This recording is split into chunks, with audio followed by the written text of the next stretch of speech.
Hello everyone. So in this video I am going to show you how to calculate Fourier transform of a Gaussian function and a Dirac delta function.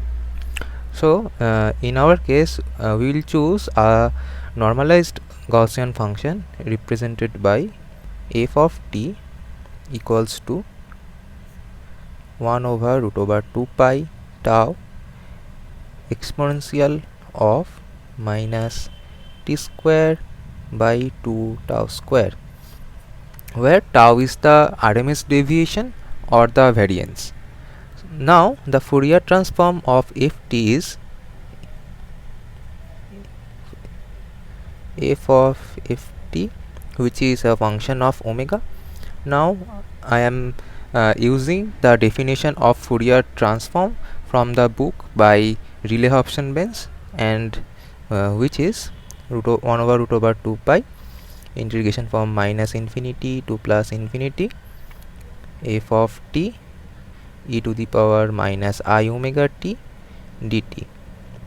So now you can use another definition too, that is you can choose integration from minus infinity to plus infinity f of t e to the power plus I omega t dt.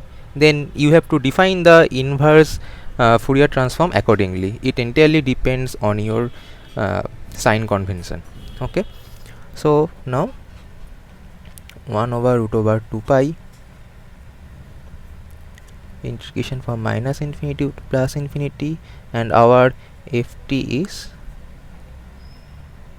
1 over root over 2 pi tau e to the power minus t square 2 tau square e to the power minus I omega t dt, or 1 over 2 pi tau integration minus infinity to plus infinity e to the power minus t square by 2 tau square minus I omega t dt.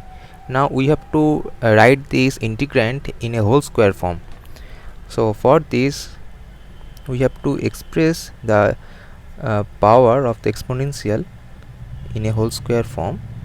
So let's write it like this: t square by 2 tau square plus I omega t is equals to, I am taking this 1 over 2 tau square common, so in the parenthesis t square plus 2I tau square omega t, which is equals to 1 over 2 tau square t square plus I tau square omega t plus tau square I omega whole square minus tau square I omega whole square. That is, I am adding and subtracting tau square I omega whole square.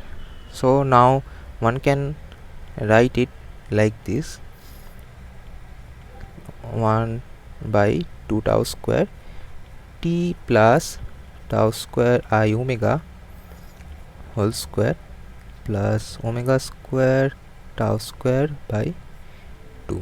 Okay, so now our Fourier transform becomes f of omega is equals to 2 pi tau integration from minus infinity to plus infinity e to the power 1 by 2 tau square t plus tau square I omega whole square, and this extra part, that is plus omega square tau square by 2, we can write it like this: e omega square tau square by 2 dt.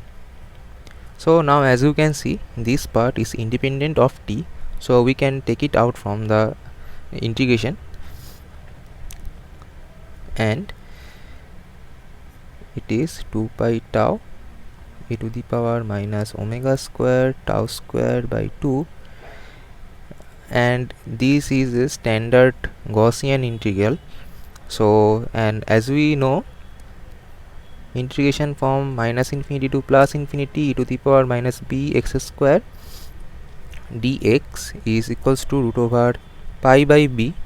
So in our case this b is 1 over 2 tau square, and if you choose t plus tau square I omega is equals to another variable, say t prime, then it will reduce to this form.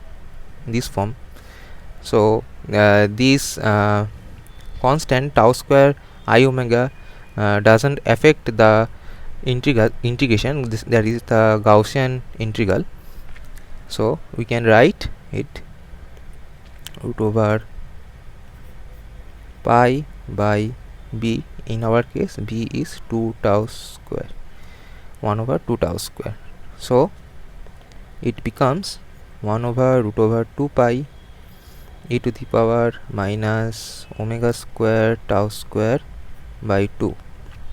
So we start with a Gaussian function which is centered at the origin, that is t equals to 0, and with a RMS distribution in t is with tau, and after Fourier transform we have another Gaussian distribution which is also centered at 0 and with RMS distribution 1 over tau.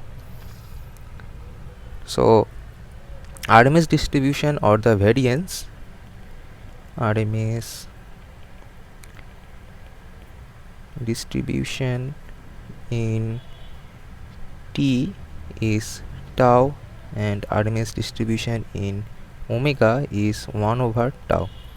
Therefore we can write delta omega delta t is equals to tau times 1 by tau, which is equals to 1.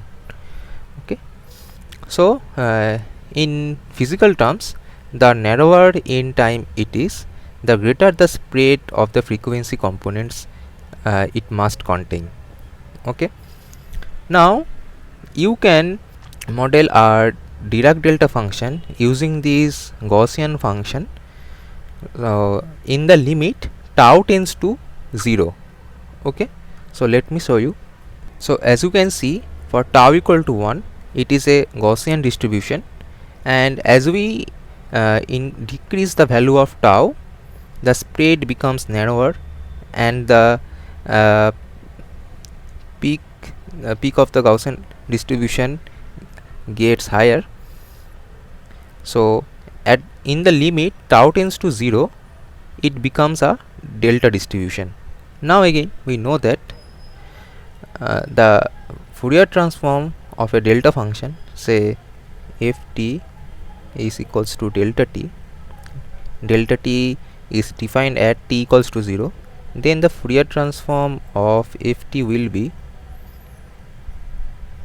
which is a function of omega, is 1 over root over 2 pi integration minus infinity to plus infinity. In place of ft I am putting delta t and e to the power minus I omega t dt, and from the properties of Fourier transform you can say that this is a delta function centered at origin, that is delta t minus 0. So now if you choose it as a function of ft, then you have to put 0 in this t, in this argument. So the integration becomes 1 over root over 2 pi, that is it is a constant 1 over root over 2 pi. So if we start with a Gaussian function and we derive the Fourier transform of the Gaussian function, then we model a Dirac delta distribution from the Gaussian distribution, and as we can see the Fourier transform of the Dirac delta distribution is 1 over root over 2 pi. So we can expect that the Fourier transform of the Gaussian integral also reduced to the in the limit tau tends to 0, reduced to the Fourier transform of the Dirac delta distribution. So let's see this.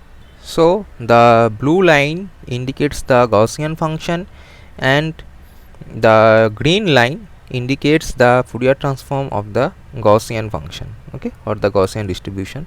Now as I decrease the value of tau, then the Gaussian function, that is the blue line, becomes a Dirac delta function, and its Fourier transform, which is represented by the green line, it tends to take a constant value. So for sufficient small value of tau, the Gaussian function behaves as a Dirac delta function, and its Fourier transform, which is also a Gaussian function previously, now it behaves like a constant, and as we know, which is the Fourier transform of the Dirac delta function.